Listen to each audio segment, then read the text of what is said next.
I caught my fiance secretly recording me in our home. When I found out who he was sending the videos to, I didn't even confront him.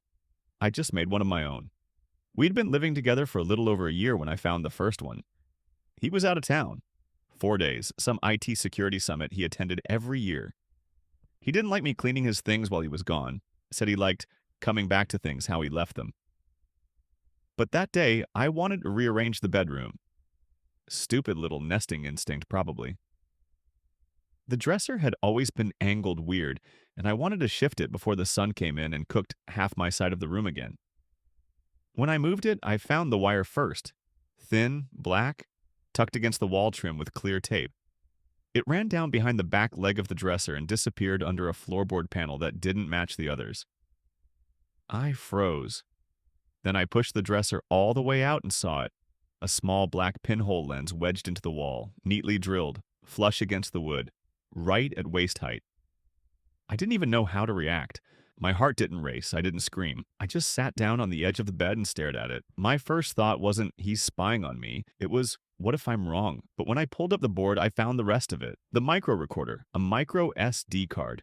With everything professionally wired, hidden, intentional. That's when it started to get cold in the room. Not because I was scared, but because I knew him. I knew how precise he was. How many nights he'd triple-check the locks before bed. How he always tested the smoke alarms once a month. How he never let me rearrange furniture without him. How annoyed he'd get when I left things unplugged. It was never about safety. It was about control. And I hadn't seen it until that wire came loose. I didn't call the cops. I didn't call a friend. I didn't tell anyone. I just stood up, walked to the kitchen, pulled out my laptop, and Googled everything I could find about that exact model of micro camera. I learned how to extract footage from it without corrupting the card. I didn't sleep that night. The footage was clear. High definition, full color, 24/7. There were folders labeled by month, all of them time-stamped. They didn't just show the bedroom. They showed me, changing clothes, getting ready, sleeping, sitting at the edge of the bed, texting, reading, crying once got in a robe, holding my phone after a fight with my sister, completely alone, or so I thought. There were no signs of him in the videos, just me. But that wasn't the worst part. The worst part was that the video files were all mirrored to a cloud storage account, automatically through a program running in the background. That meant someone else could be watching them too, in real time, or close to it. So I traced the sync path, found the email address tied to the drive, not his main one, a burner created a year ago. The password was auto-remembered in the settings. I logged in. There were 87 videos, not just of the bedroom, of the bathroom, the kitchen, the living room, angles I hadn't even noticed. I checked the sharing permissions. The drive was set to private, but 2 email addresses had view plus comment access. One was his. The other one was his older brother's. I thought I was going to throw up, but instead I just stared at the screen. There were comments. Not many, but enough. On a video titled Shower Wed 10 p.m., his brother had written, "Clearer angle this time. Good." On another, "Wish she wore that more." And below a short clip of me standing at the stove in a t-shirt. "Get more of these." With audio, there was no reply. Just a thumbs up emoji. He hadn't just been watching me. He'd been recording me for someone else. Someone who sat across from me at holidays. Someone who made toasts at our engagement dinner. Someone who hugged me last Christmas and said, "Welcome to the family." I didn't cry. I didn't scream. I didn't even delete anything. I copied every single file. I saved every comment. I downloaded screenshots of the timestamps, the metadata, the IP logs. Then I backed them up onto a drive and mailed it to a P.O. box I opened that same afternoon. No name, no address,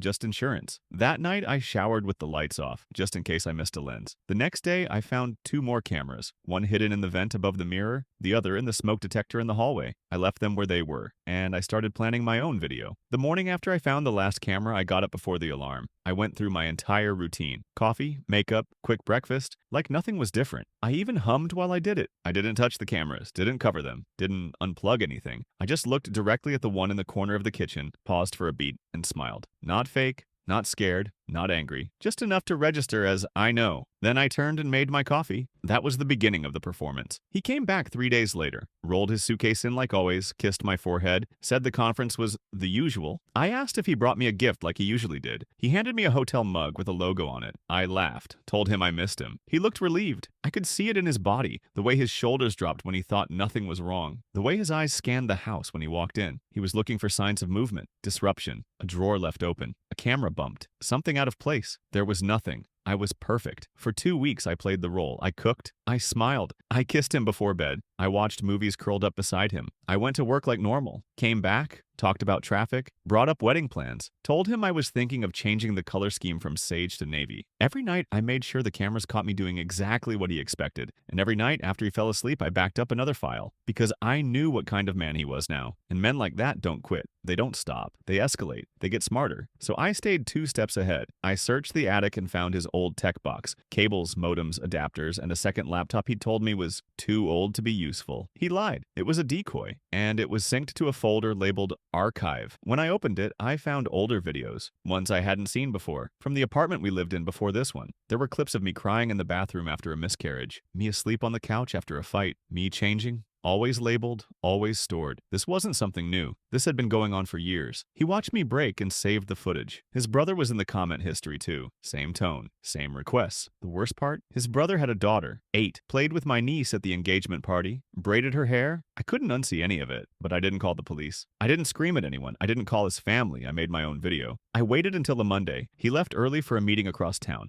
I called out of work. I spent the entire morning rearranging the house. Slowly, deliberately. I turned the cameras toward the mirrors. I unplugged the router. I changed the Wi-Fi password. Then I set up my phone on a tripod, one I bought secretly the week before, and sat down at the kitchen table. I spoke directly to the lens. I said my name, the date, the address. I listed every camera I found. I showed screenshots. I read out the email addresses tied to the shared drive. I opened the folder and pointed out the timestamps, the file names, the comment history. I didn't cry. I didn't rage. I didn't tell a story. I just presented evidence. It took 23 minutes. When I finished, I held up a copy of our signed lease, my ID, and a time-stamped screen recording of the cloud sync. Then I looked into the camera again and said, "This is for the authorities, in case anything happens to me. This is for his family, in case they ever wonder why I disappeared. And this is for him, because you don't get to edit me anymore." I sent it to 3 places. A lawyer I found who specializes in digital privacy abuse, an anonymous tip portal tied to a federal task force, and one more, a secure password-protected Dropbox folder with access granted to a single burner email. The subject line read, "Thought you liked videos." I didn't include my name in that one. He came home at 6:13 p.m. I was in the kitchen cutting vegetables. He said the meeting ran long. I asked if he wanted red wine with dinner. He smiled. I smiled back. And that was the last normal night we ever had, because the next morning I left for work and never came back. I left the house at 7:52 a.m., nothing in my hands but a work bag and a to-go mug. I walked 2 blocks past my usual train stop and got into a lift I'd scheduled the night before under a fake name. 40 minutes later, I was at the apartment I signed for a week earlier. All cash, no forwarding address, no name on the mailbox. I didn't leave a note. I didn't leave a trace. I didn't even take the mug. The only thing I did before I walked out was plug in a burner phone in the kitchen and leave it on the counter, screen up, logged into the shared drive. I wanted him to see it the second he got home. By noon, I was getting pings. The phone I kept with me lit up. The Dropbox video had been opened 5 times, all from the same location. The comments disappeared. Then the drive access went dead. He shut it all down. Too late. By then, the folder was already in the hands of 2 attorneys and 1 investigator who had no emotional stake in how shocked he might feel. One of them emailed me 2 days later. "We are initiating proceedings. You'll be contacted if your testimony is required." I wasn't scared. I wasn't relieved. I felt nothing. That was the whole point. He sent 2 texts over the next 48 hours.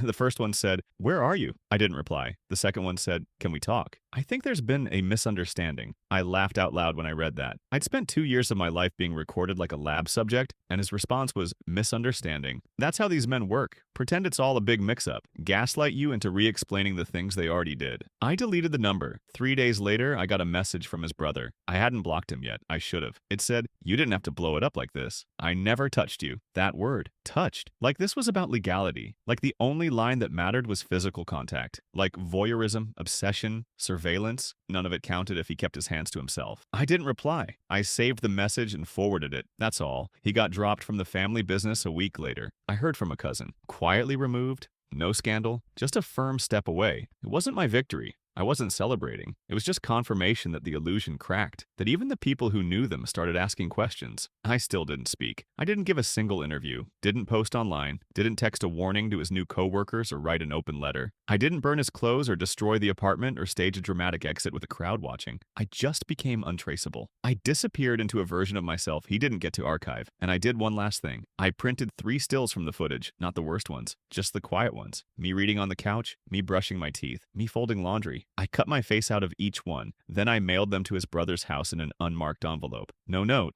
no message, just the frames, empty. Just the reminder that what they tried to collect is gone, and they will never get it back. It's been 5 months. I changed my last name, changed cities, Changed jobs. I have a new number. No shared drives, no keys under rugs, no mirrors I didn't install myself. I don't flinch when I walk into rooms anymore, but I still test the smoke detectors. Not because I'm scared, because I know now what it looks like. The moment you realize someone never loved you, they just documented you. Now I document myself, my words, my rules. Not for anyone else to see, just so no one ever gets to rewrite me again.